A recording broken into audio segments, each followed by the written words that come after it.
पिछले कुछ सालों से ये बहरूपिये कई कई पदों पे बैठे हैं। ये लोग कई कई तरीके से आपके रूप में बैठे हैं, आपके बीच में बैठे हैं। ये कभी कार्यकर्ता का रूप ले लेते हैं, ये कभी पदाधिकारी का रूप ले लेते हैं, ये कभी हमारे प्रत्याशी का रूप ले लेते हैं। साथियों, पर आपको इनके धोखे में नहीं आना है। साथियों, आपको इनके धोखे में नहीं आना है। अगर ये बात आपकी नेता की करते हैं, अगर ये बात आपके बहुजन समाज की करते हैं, अगर ये बात आपके बहुजन समाज पार्टी की करते हैं, तो आप अपना वोट हाथी को ही दबा कर देने का काम करें।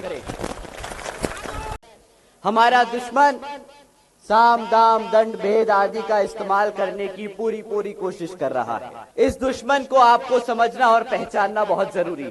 साथियों, ये दुश्मन आपसे, आपके मूवमेंट पे सीधा वार नहीं करते। ये बहुत समझदार है। ये आप पे कभी सामने से आके वार नहीं करेंगे।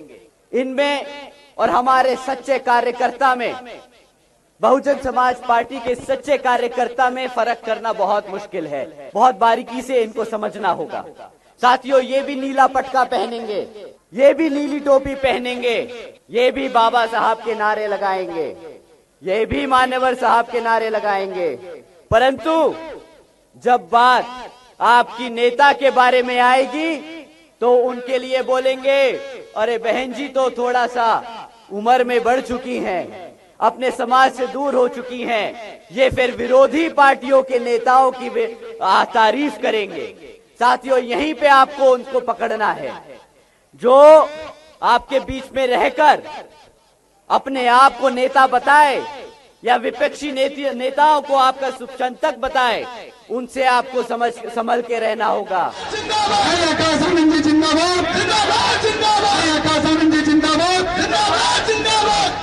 इन्होंने पिछले 10 साल में कितना रोजगार दिया। इन्होंने हमारे युवाओं के बल पर मंदिरों का नाम लिया, बोला कि इन्हें नौकरियां देंगे, है इन्हें भटकाने का काम किया। बदले में क्या दिया? क्या दिया? कटोरा। तो साथियों, इस बारी क्या दोगे इनको वोट मांगने पर? बहुत बड़ा खाली कटोरा। इनको वापस इनका कटोरा थमा के भेज दीजिएगा और जवाब दे दीजिएगा कि हमारा वोट हमारी बहन जी के साथ है। अगर किसी तरह हमारे बच्चे पढ़ लिख जाए तो बेचारे रोजगार के लिए दर बदर भटकते रहते हैं। अब रोजगार का क्या हाल है, मैं आपको फिर से 3 पॉइंट बताता हूं। साथियों, 10 साल से बीजेपी की सरकार चल रही है केंद्र में। बीजेपी की सरकार से चलते हुए आज 3 में से 1 ग्रेजुएट बेरोजगार घूम रहा है। साथियों, इनकी सरकार चलते हुए ऐसी खबरें बहुत आम हैं। मैं आपको एक खबर सुना के दिखाता हूं। 90,000 से ज्यादा पीएचडी स्कॉलर्स, इंजीनियर्स और ग्रेजुएट्स युवा क्लास 4 की नौकरी के लिए अप्लाई कर रहे हैं। ये न्यूज़पेपरों में आम हेडलाइंस है। साथियों, अगर एक बच्चा पीएचडी कर रहा है, अगर एक बच्चा पीएचडी स्कॉलर है, अगर एक बच्चा ग्रेजुएट है, तो क्या उसे क्लास 4 की नौकरी करनी चाहिए जिसकी क्वालिफिकेशन 5वीं पास है? साथियों, इसका क्या मतलब है? इन्होंने पिछले 10 साल में कितना रोजगार दिया। इन्होंने हमारे युवाओं के बल पर मंदिरों का नाम लिया, बोला कि इन्हें नौकरियां देंगे, है इन्हें भटकाने का काम किया। बदले में क्या दिया? क्या दिया? कटोरा। तो साथियों, इस बारी क्या दोगे इनको वोट मांगने पर? बहुत बड़ा खाली कटोरा। आज बीजेपी की सरकार चलते हुए आधे से ज्यादा बच्चे अंग्रेजी नहीं बोल पाते और पढ़ पाते।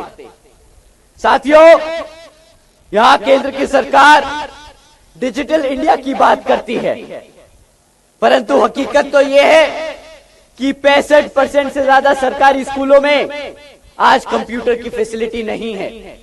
और उन 25% स्कूलों में जहां पे एक आधा कंप्यूटर है, तो उसमें 25% से ज्यादा के स्कूलों में इंटरनेट का कनेक्शन नहीं है।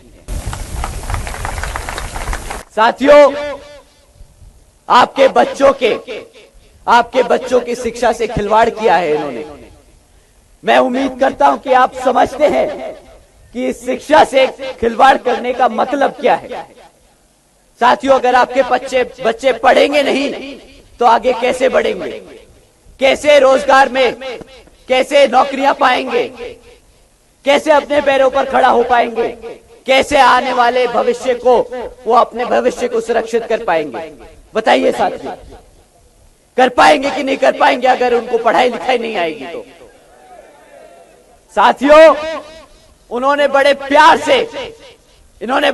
से, बड़ी मोहब्बत से, बड़े शातिर तरीके से आपके भविष्य को खत्म करने की तैयारी की है। आपके बच्चों को अनपढ़ रखने की कोशिश की है, क्योंकि वो जानते हैं अगर एक समाज, अगर एक समुदाय पढ़ लिख नहीं सकता तो अपने कभी समाज अपने संघर्षों के बारे में, अपने इतिहास के बारे में नहीं जानेगा।